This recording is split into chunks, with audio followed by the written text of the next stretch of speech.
Okay, welcome to Eastern State Penitentiary Historic Site and the Searchlight Series. For the first time going out live from an empty building.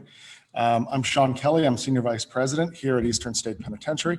On behalf of our Board of Directors and our CEO, Sally Elk, welcome. I'm going to tell you a little bit about what's coming up about Eastern State Penitentiary and then welcome our guests. Eastern State Penitentiary was built on farmland outside of Philadelphia.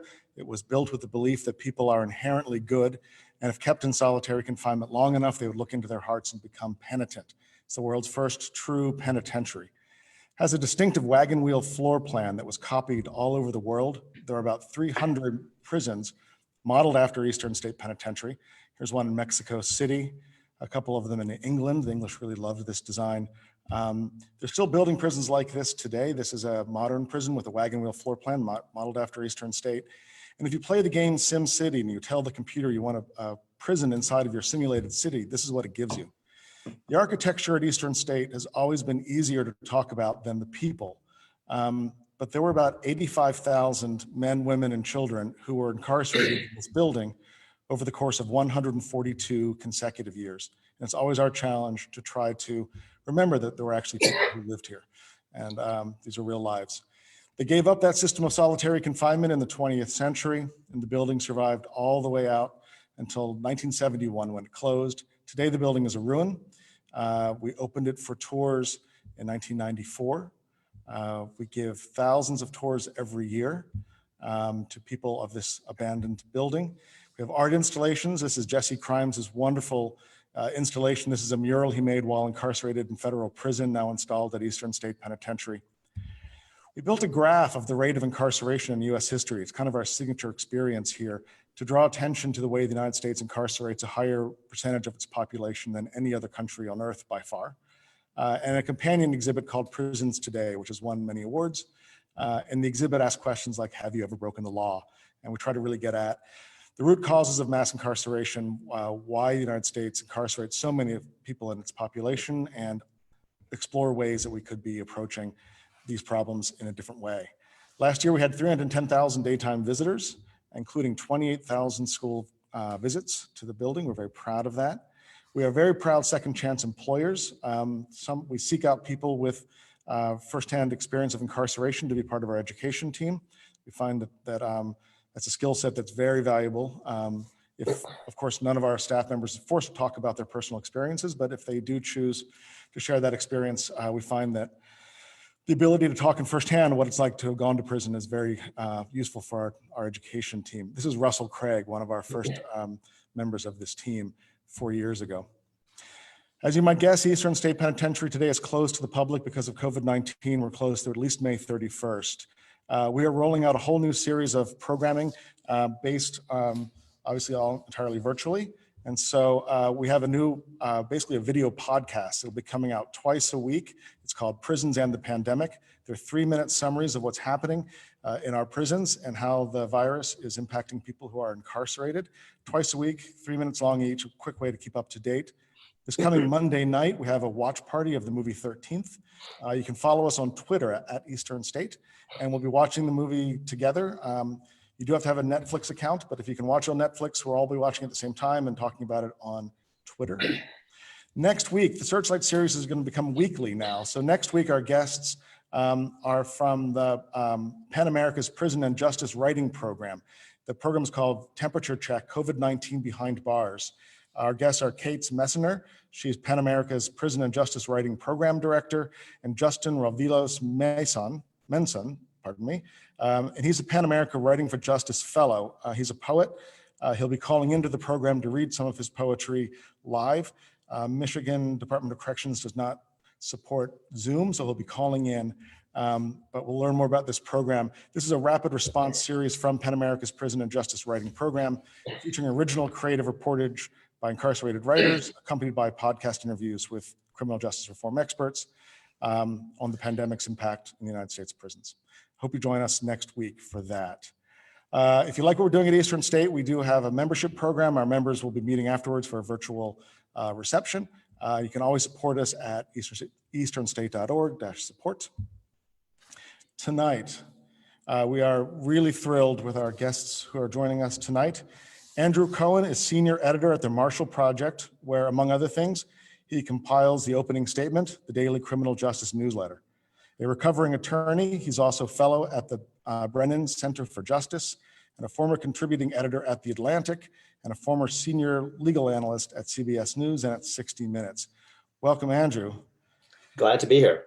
And Dr. Gregg Gonsalves is an assistant professor in the Department of Epidemiology of Microbial Diseases at the Yale School of Public Health and associate professor at the Yale Law School. At Yale, he also co-directs the Global Health Justice Partnership, working at the intersection of health, human rights, and social justice. For close to 30 years, he's been an AIDS activist. He's a 2018 MacArthur Fellow. Welcome, Dr. Gonsalves. Welcome to Eastern State Penitentiary's Searchlight. Thank you so much. We thought we would just get started with an overview. Our audience for Searchlight is always a general audience, and so many people in our audience may not be following as closely as the rest of us, how this virus is impacting people who are incarcerated. We spoke before and agreed that Dr. Gonsalves would go first. Dr. Gonsalves, do you want to give us a summary of what's happening in America's prisons right now? So I think the first thing to say is that pandemics push people into the paths of epidemics. This isn't a new phenomenon. If you look at the history of tuberculosis, which happened to actually kill half of the people who died in Eastern State Penitentiary over the years, it was from tuberculosis. In the modern world, tuberculosis outside of the US in prisons is sort of a leading killer of people who are incarcerated. HIV, hepatitis C, sexually transmitted diseases. Prisons are not a great place to mix people and infectious diseases. I think what we're seeing in the context of COVID-19 is that the warnings went out. It wasn't just from public health folks like me. Leanne Birch, who is the Director of Corrections for the state of North Dakota and also was head of ASCA, the American Society of Correctional Administrators, several years ago, did a piece several days ago where she talked along with a public health expert saying we need to decarcerate, meaning that we need to get people out of harm's way in the context of COVID-19. COVID-19 is twice as infectious as the flu and probably 10 times as deadly. And so the reason we need to get people out of prisons is because it's almost impossible to do infection control in the context of an incarcerated population. Everybody who's on this call is trying to social distance right now. It's not really possible to social distance in the context of a correctional setting. Whether you're in a single cell or with a cellmate or in a congregate setting, you're also going to share bathrooms. You're going to share meal times and other times during your daily life in an incarcerated situation where you're going to be unable to social distance.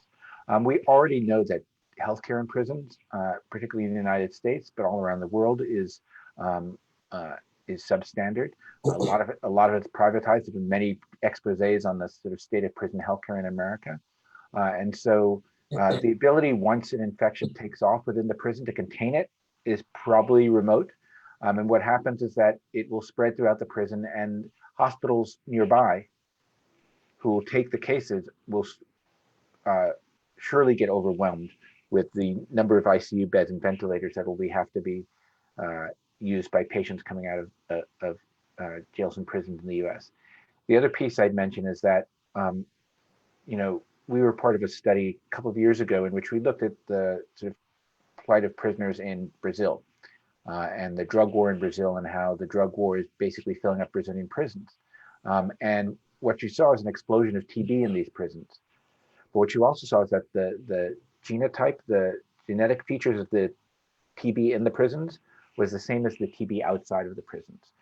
So the point is that what develops in prison, an outbreak developing in prisons, is soon going to reach outside the walls because viruses don't respect cement or chain link fence. And so we have a public health imperative to protect prisoners for their own health, but also protect prisoners because an outbreak in a prison will drive infection in the community as well as inside the prison itself. It's really interesting. Andrew Cohen, could you tell us more about what's happening in legislatures and in correctional corrections systems around the country, how they're responding or how they're not responding? Yeah, that's a great question. And I think the fair thing to say is that a lot of folks in a lot of places waited until it was too late. And a lot of folks believe now that it may be too late, that you have so many infected people who have tested positive for the coronavirus inside prisons now all over the country, that there is some risk now to releasing them into the general population. And we're seeing a whole bunch of stories from around the country where prison guards and prison correction official unions, representatives of those unions are outraged, right? That corrections officials and governors and legislators and sheriffs in some cases who deal with local jails were tardy in not just protecting prisoners from the possibility of COVID-19, but also protecting staff and guards and the folks who go in and out of prisons and jails and then go home to their families. So this is, as Gregg said, not a surprise. None of this was a surprise to folks who are close in to the criminal justice systems around the country. There were warnings from advocates in late January, in February, in early March. People were saying to corrections officials and people who run jails and prisons, you got to do something here.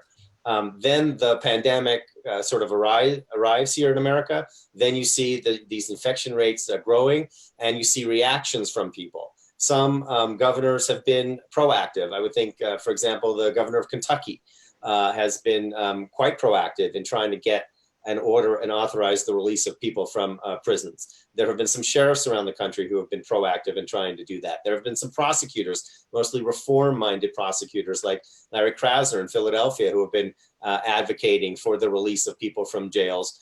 And it's vital for people who are watching, who haven't been paying attention, who have been focused on their own lives and trying to stay healthy themselves, that the people we're talking about when we talk about releasing people from jails and prisons and immigration detention for that matter, when we talk about decarceration in the face of a pandemic to save not only the people who are incarcerated, but also the people on the outside who come into contact with them, we're talking about the elderly in prison. We're talking about people who are 80 or 90 years old in prison, or 70 or 65 years old.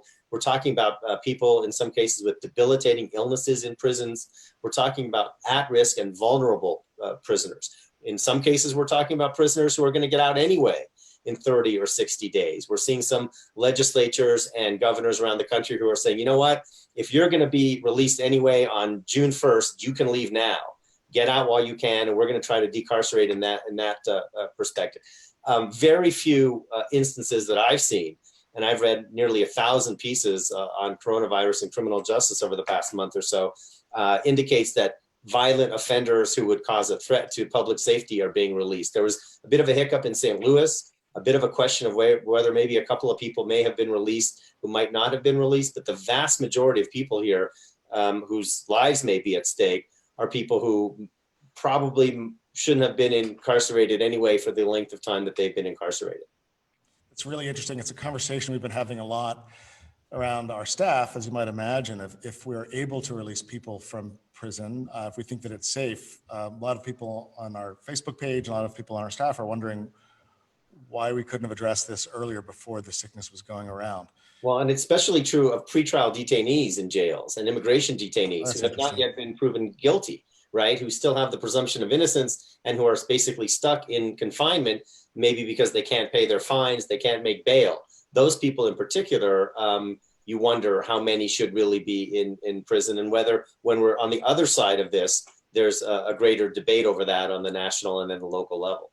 That's really interesting. I want to get back to that in a minute. I just want to stick with the health protocols inside of prisons. We found out yesterday that here in Philadelphia County Prison, there are 54 people in Philadelphia County who's tested positive for COVID-19, which is unbelievable. It's just a county prison system. 54 people have tested positive. The department has announced that staff will have their temperature taken before entering the institutions, will wear masks and gloves while inside. How effective do you think this protocol will be in preventing the spread, both between the people who are incarcerated there and also between the staff? So we know COVID-19 can present with mild symptoms or be transmissible before symptoms develop. So the idea that temperature checks are going to be your cure-all, or giving people cotton masks to wear before they come into the prison, it's not a reasonable policy response. And basically what you see is that governors, corrections officials are bending over backwards to do the wrong thing. So the point is that as Andrew is telling us, there have been states and local jurisdictions that have decided, look, it's not worth putting people in harm's way to sort of maintain this sort of insistence that we need to keep people in jail who are at high risk of disease. And so I'm in the state of Connecticut, and the Connecticut Department of Corrections said, we're ready for this. We can handle COVID-19, hand washing, temperature checks, letting people do frequent hand washing. And guess what? We're seeing COVID-19 spread in state prisons around the state. And so the point is, it's going to be too little too late very soon.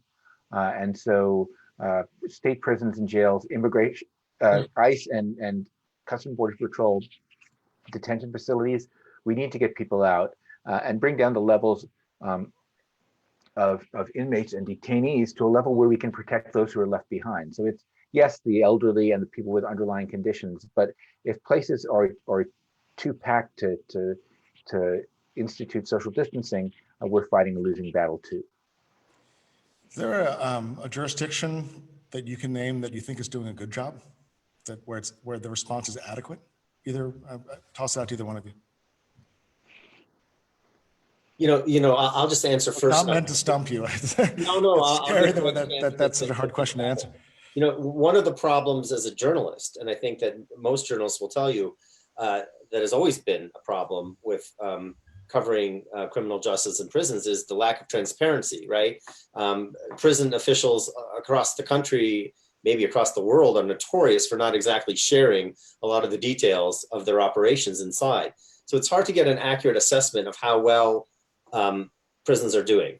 Obviously, some are doing better than others. Obviously, some parts of the country are doing better than other parts of the country when it comes to flattening the curve, right? And that could be a matter of time. It could be good practices or whatever.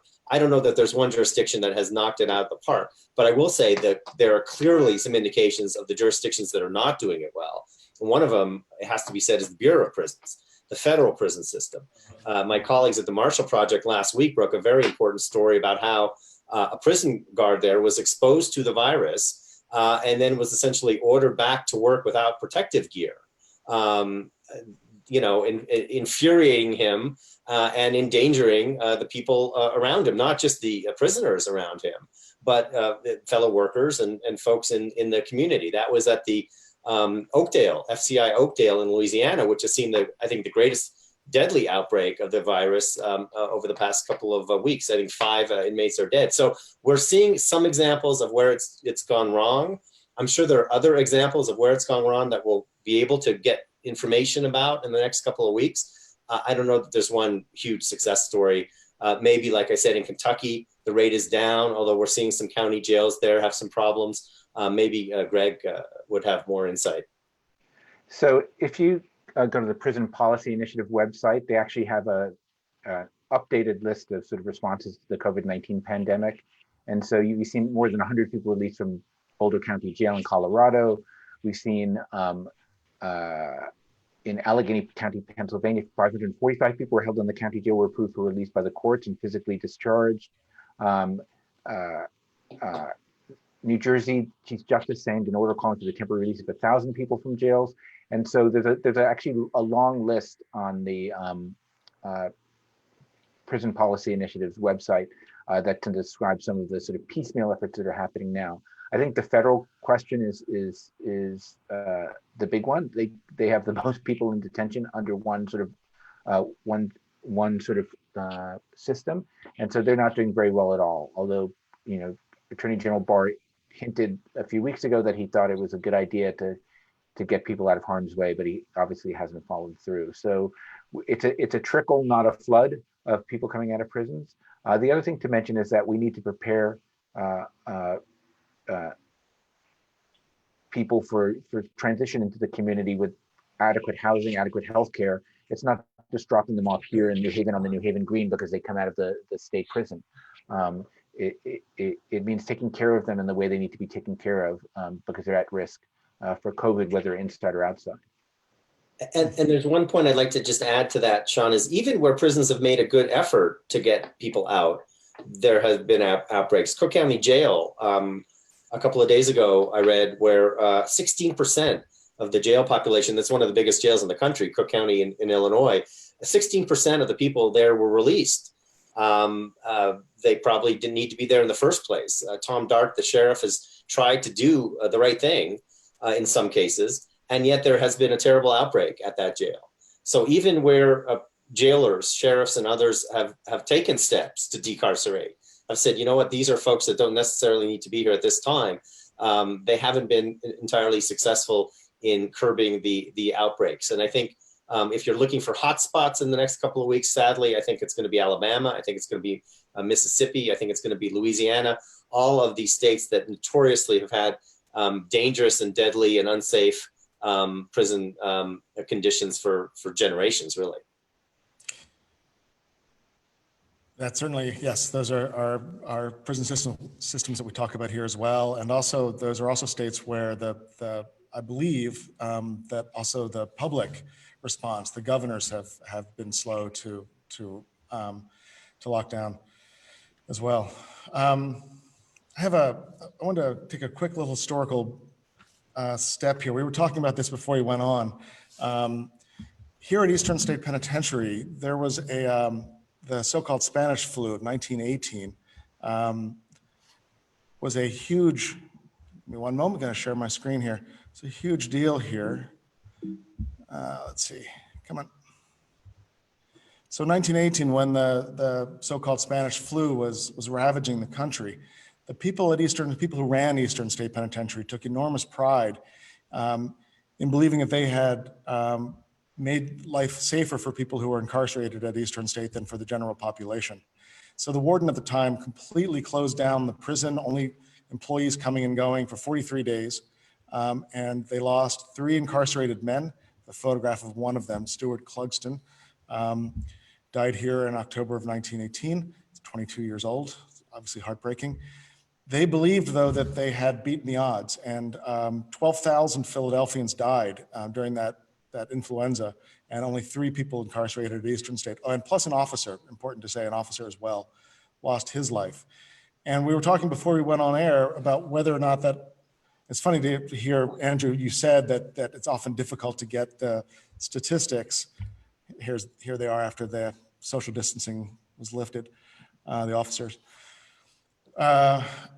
You mentioned, Andrew, that it can be difficult to study prisons because you can't always be sure that you're getting full transparency. But the question I wanted to ask you before we went on was, why was it possible to keep people in prison relatively safe 102 years ago if we can't do it today?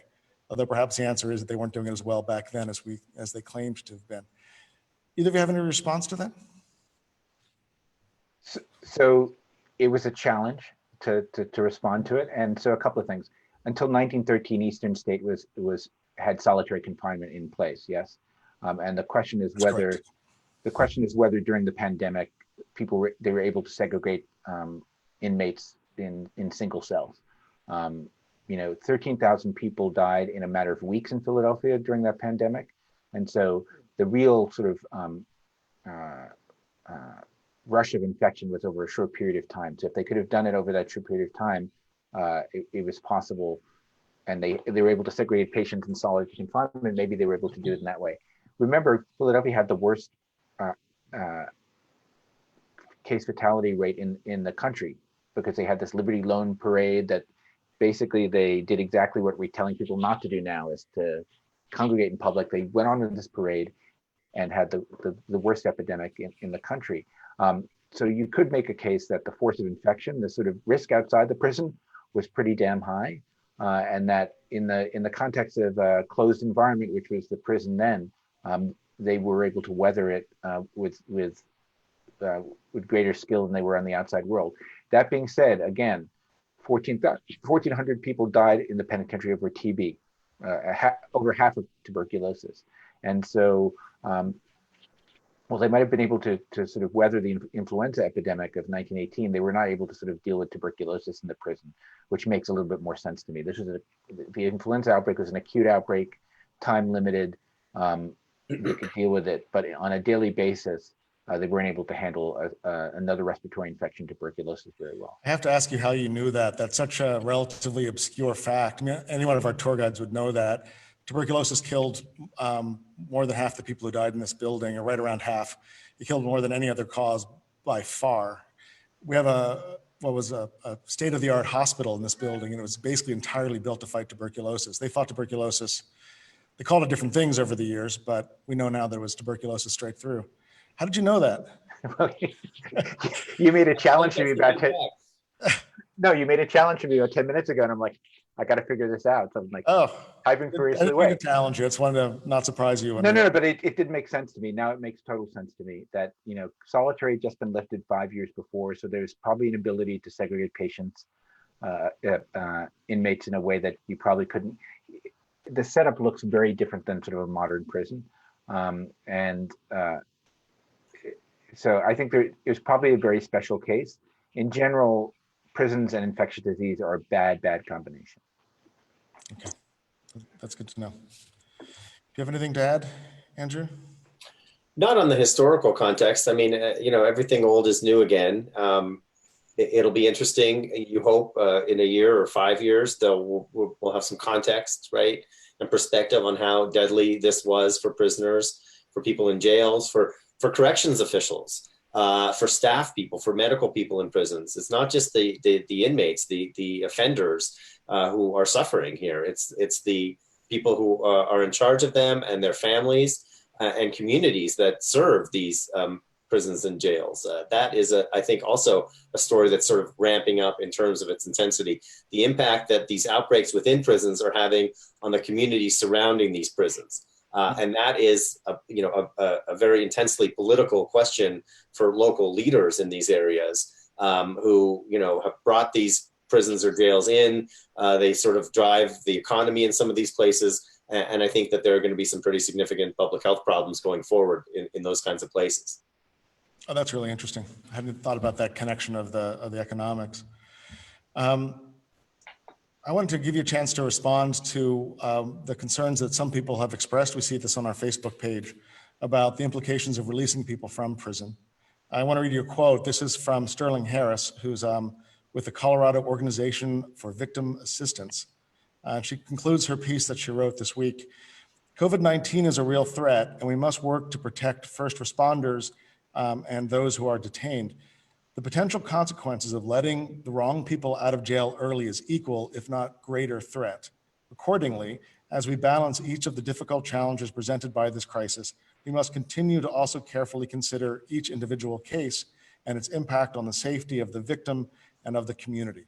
You touched on this a little bit earlier, Andrew, but is there evidence that there could be a threat from people being released from prison that could outweigh the dangers of this virus and the way it's spreading?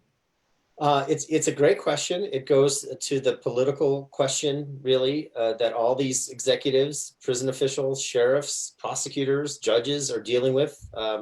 If you are going to try to decarcerate in this time, if you're going to try to save lives of people who may be vulnerable, if you're going to try to save lives of their family members and staff members, you got to figure out which people to release. I think the quote was the wrong kind of people.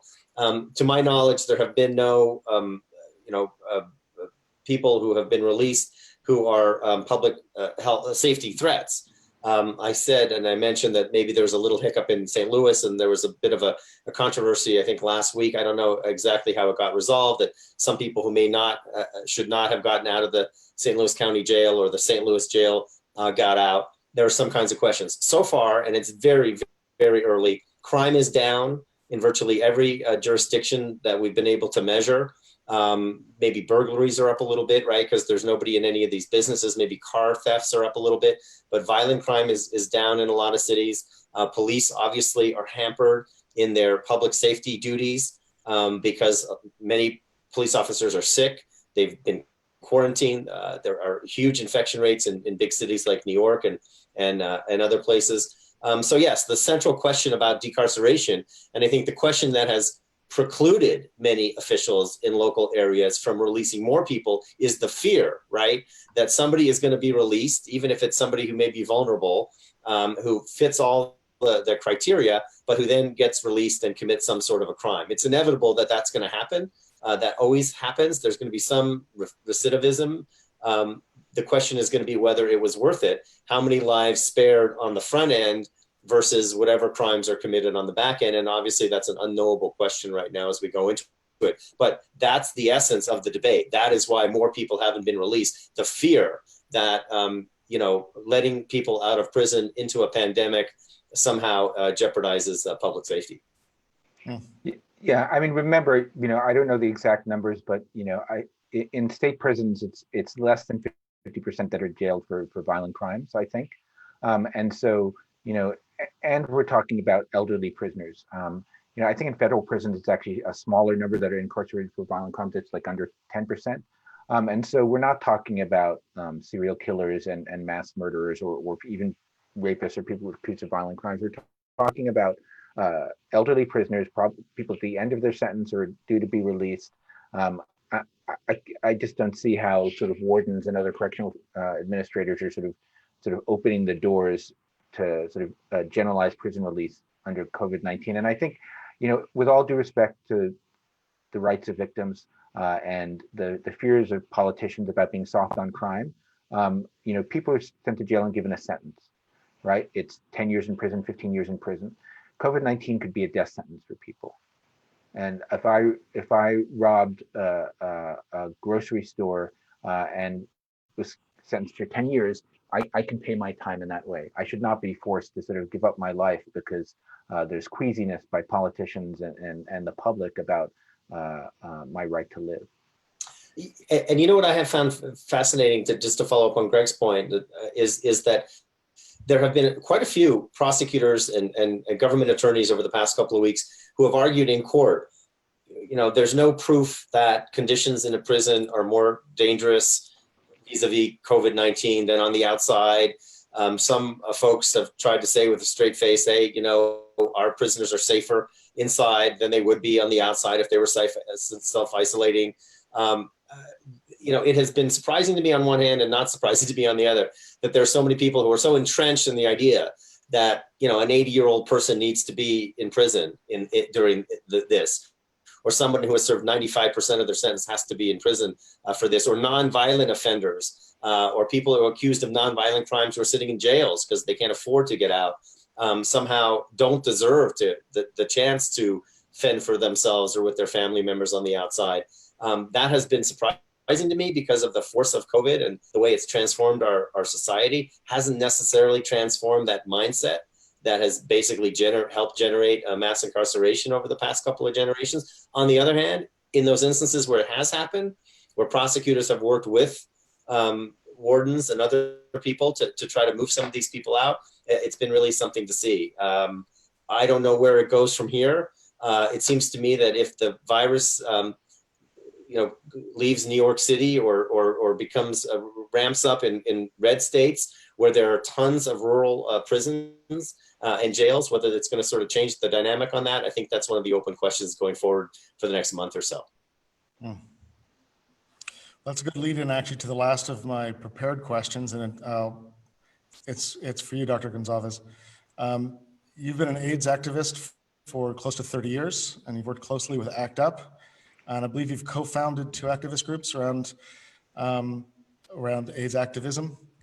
Do you see parallels between the public response and the government response to COVID-19 and what we've seen with the AIDS epidemic? Well, so look, the AIDS epidemic was about what my old friend and comrade Larry Kramer called disposable people. They were gay men, they were people who used drugs, they were sex workers. And while COVID-19 affects all of us, the people who are most vulnerable in the United States right now are people who are incarcerated, the undocumented, the homeless.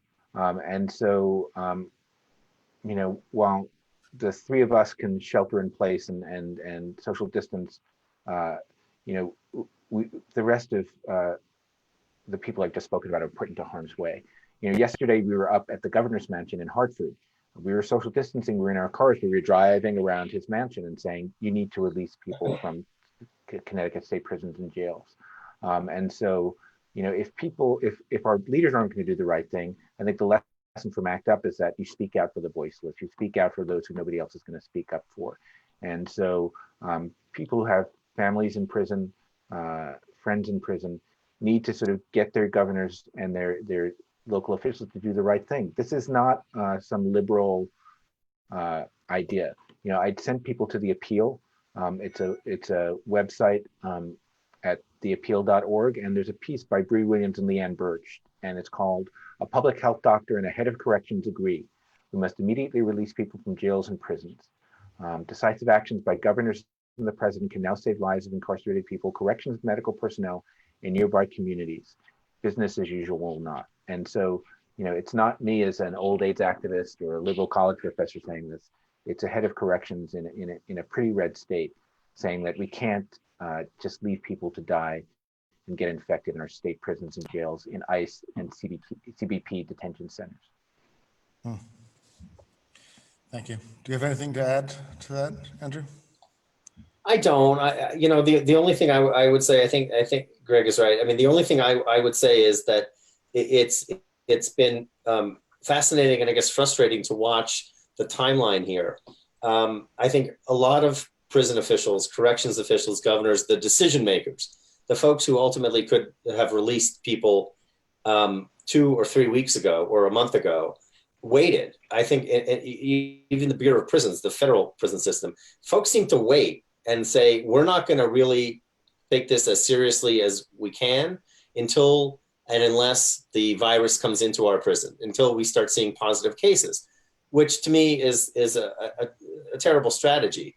Rather than trying to prevent it from coming in or to mitigate the damage once it did come in, I feel like there was some faith, this unreasonable faith that folks were going to be protected, like Gregg said about Connecticut. And I think having waited until the virus has gotten into these places, it's going to have devastating effect. And the mitigating ability at that point, the ability to mitigate the damage once the virus is inside, is very, very difficult. So I think it's a case of too little too late in a lot of places. We'll see where it goes, but it's clearly a lost opportunity, I think, that had it been like the story of America and the lack of testing and the lack of masks and lack of preparation generally, I think that was the case with prisons too, and I think it's going to have deadly consequences. Okay, well, we do have a question here from Facebook. It's pretty specific, so see what you think. How will outsourcing medical care look like, especially in rural prisons, where the local hospitals may already be lacking in ventilators or staff? I think, Gregg, you touched on this a little bit earlier, but do you have anything to add on that subject from a specific question from Facebook? This is why Andrew's comment just now was incredibly important. The point is that governors and decision makers should have been releasing prisoners early on. Because once you see one case, there's 10, 20 others in that prison that have been undiagnosed. And, again, people may say, Gregg doesn't deserve to be released from prison for what he's done. But you know what? The 10, 15, 20, 25, 40 people who will get infected in that prison, who may end up at the local hospital, will just overwhelm the system, right? You're concentrating infection in a prison to amplify the infection. And when people get sick, they're going to be shifted over to the county hospital. They may have 3 ventilators. You've just sort of concentrated the infection, put it out into the community, and now there's a long line for anybody who wants to get care from COVID-19 in a rural hospital or a suburban hospital, which really has no capacity to begin with to handle the epidemic. And don't think for a second that if there are limited resources like ventilators, and there's an opportunity between a prisoner getting it and somebody who is not a prisoner getting it, and there's going to be some backlash. There's going to be some controversy. There's going to be some conflict in those moments. And I think those moments are inevitable if they haven't already happened. When you get to a crowded rural hospital and there is one ventilator and, there's, somebody from town who needs it and a prisoner who needs it. I mean, there are going to be, right, some pretty serious ethical issues for the people involved that may turn into legal issues and clearly will turn into political issues as well. Yeah, the political cowardice up front is gonna mean a lot of really sort of gnarly, terrible decisions have to be made on the back end that were completely avoidable. Okay. Do either of you have any final thoughts to share with our audience? Where I think we're kind of winding down this conversation. Thank you for your candor. Any final thoughts for our audience? So anybody who's listening to this should get on the phone with their governors, their local representatives, and push for people to be decarcerated now. As Andrew was saying, people over 65 who are at high risk of disease, anybody with sort of underlying medical conditions, anybody who's at the tail end of their sentence should be decarcerated now with appropriate sort of support and medical care when they get out. But the point is there's no time to lose. It's already been too little too late, but we need to act quickly if we're going to sort of avoid the worst case scenario. And to that, I will just add that if you're watching this, you have some interest or concern in this, subscribe to your local newspaper, support your local media organizations, support national media organizations and nonprofits that are trying to get information and access and shed some light on what's going on inside these prisons, inside police departments, inside parole and probation offices, inside immigration detention. Never has journalism been more important. A life or death situation, especially for these people, especially for their families. I've never seen the level of desperation from the families of the incarcerated as I've seen in the last month or so. It's one thing to be concerned if your father or brother or sister is in jail and you think there's been some sort of wrongful conviction. It's another thing if that person is serving a 10-year sentence and you think they're going to die because of some sort of disease. So if you're watching this, please support journalism. It's as important as it's ever been to try to get some information to people, to decision makers, and also to the people who vote those decision makers in or out of office. Thank you. It's an excellent point.